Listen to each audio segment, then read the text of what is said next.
The film commences with a trio of companions. They had the desire to ascend to the summit of the mountain using the cable car to partake in some ice skating. However, partway through, their cable car comes to an abrupt halt. The three of them begin to feel a sense of panic. The individuals in the adjacent cable car become even more alarmed. Chauhan starts to jostle the car to frighten his friends, and Emma becomes increasingly anxious. Danny converses with Emma to soothe her nerves, and before long, the cable car resumes its journey. Ultimately, they arrive at the peak and commence their play.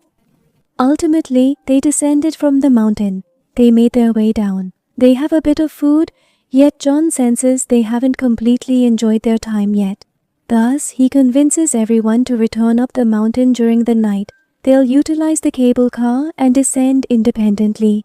As they near the ticket counter, they discover that the resort's closing time has already elapsed. Nevertheless, they are resolute in their decision to ascend the mountain via the cable car today. They begin to plead with the guard and eventually Emma.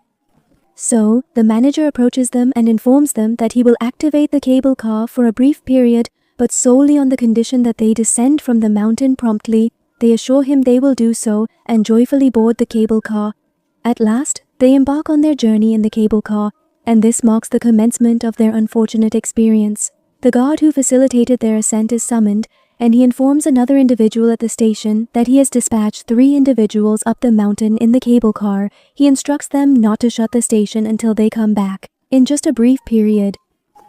The trio of boys is observed making their way down the mountain, and upon witnessing this, he switches off the cable car's power supply and starts getting ready to depart. It becomes apparent that the 3 individuals who had arrived were not in fact Danny and his companions. Denham and Danny's friends found themselves stranded midway up in the cable car at a considerable altitude. At first, they assumed it was merely a mechanical problem, similar to the one that occurred earlier in the day, but even after waiting for several hours, there was no change in their situation. They come to the realization that they are indeed trapped in that location. The cold was exceedingly intense, and a snowstorm had commenced. The most significant issue was the absence of a network connection at such an altitude on the mountain to summon assistance. The entire city below was now completely shrouded in darkness. Their fear was escalating, and the storm was becoming more intense. Even John, who was initially offering them support, began to feel frightened and started crying himself. They commenced shouting loudly. They start to call out, but no one can hear them. Eventually, they give up and accept that they will soon die. However, just then, they see a snow tractor coming from below. They become happy and try to signal it by throwing their belongings, but the driver doesn't notice them. He had come to pick up his colleague who had already left. Finally, the truck drives away, and their hope is extinguished. The storm had stopped, but the cold had increased significantly. Breathing here had become very difficult for them. It was becoming difficult, and then Danny remembered something else. They had found out that the resort would not open for the next 2 or 3 days. Due to some upcoming storms, the chances of a rescue in the next morning were completely gone. Hearing all this, Mr. R started crying, and Danny comforted him by saying that he would find a way to save his friends, meaning both of them. During all this, one of Emma's feet slipped and got stuck in the snow. Surviving here could become even more difficult. Seeing Emma's condition, Danny became determined to help his friends. He made an exceedingly dreadful decision. He resolved that he would leap directly downwards from above and subsequently call for assistance. Everyone attempted to dissuade him, yet Danny paid no heed to anyone's pleas and leapt. Upon his descent, both of his legs fractured. He was in such agonizing pain that he found himself utterly immobile. Now, circumstances had become even more arduous for them. He was experiencing immense pain, and they were powerless to assist him. We observed that behind the pair of cable cars, there stood a tower with a staircase descending, but accessing it was equally challenging. John gathers his courage and approaches the back part of the ledge, and as soon as he takes a step forward, his gloves start to tear while he's hanging on. He begins to feel excruciating pain and, frightened, retreats back inside the ledge. The situation below had worsened even more. A fierce storm was also drawing near. Danny had lost consciousness due to the intense pain, and wild animals commenced to encircle, which was sufficient to heighten their terror. Observing the creatures in close proximity, Danny regained consciousness and shielded his mouth with his cap as he was unable to flee from these animals. Ultimately, the animals started to attack him, and the two of them observed this scene silently from above. They began to experience conflicting emotions, sorrow, and guilt. There is no guilt. They started blaming each other, saying it's your fault and it's your fault. John says to Ahmed, I should have stopped, Danny. All this that's happening is your fault. But Emma says it's not my fault, it's yours. It was your plan that we came back here at this hour of the night. During their conversation, the storm starts again. So much snow falls that Danny's dead body is covered in it. They argue until they fall asleep without realizing it. Morning arrives, and when Ahmed opens his eyes, he discovers something very dreadful. His hand is stuck to the drilling. And now, no matter how hard she tried, her hand wouldn't come off. She knew that if she applied even a little force, her hand could get injured. She very slowly tried to remove her hand, and the first layer of her skin peeled off completely, remaining on the drilling, and Emma's hand became severely injured. Hearing her faint cries, Chauhan woke up, and when he saw her hand, it caused him even more pain.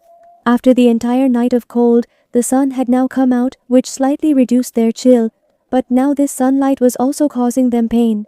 Friend?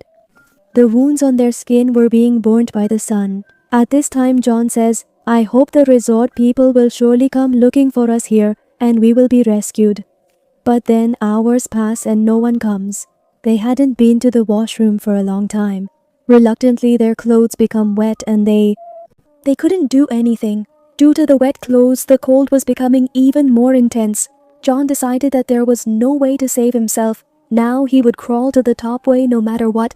Gathering all his courage, he stood up again and grabbed the cable at the back of the cart. After going a short distance, his gloves tore and his hand got injured. The pain started increasing. This path was not easy at all. While moving, Emma's cart received a strong jolt from behind. It was discovered that a screen had become loose and that cart could fall at any moment. Now John couldn't go back because Emma's life would be in danger. After a long struggle, he finally managed to reach the difficult first cart. After that, there was a platform through which he had to descend. By this time, his gloves were completely soaked in blood. We see that many wild animals had gathered below. John then tells Emma to throw things down so that the animals would run away and he could descend. However, Emma couldn't throw her things down with enough force and the animals didn't move away. After enduring a lot of fear and effort, John finally He had reached the top. As he descended from the tower, he felt he had accomplished a significant mission and would soon save both himself and Emma. But that was just his thought. As soon as he descended, many wild animals started chasing him. To save his life, he ran ahead, but the animals were still behind him. Evening turned into night, and there was no sign of John. It was unclear where he was, how he was, or if he was even alive, and Rema fell asleep again. The next morning, when Subhash Dubaima woke up, she saw that John still hadn't returned.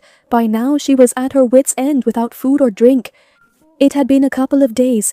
If she remained there any longer, she would surely perish. She resolved that rather than succumbing to death while sitting there, she ought to at least attempt to make an effort, as there might be some possibilities of survival in that place. Ultimately, she leapt with her card, and the card landed on her foot. Despite her agony, she endeavored to make her way out of the vicinity.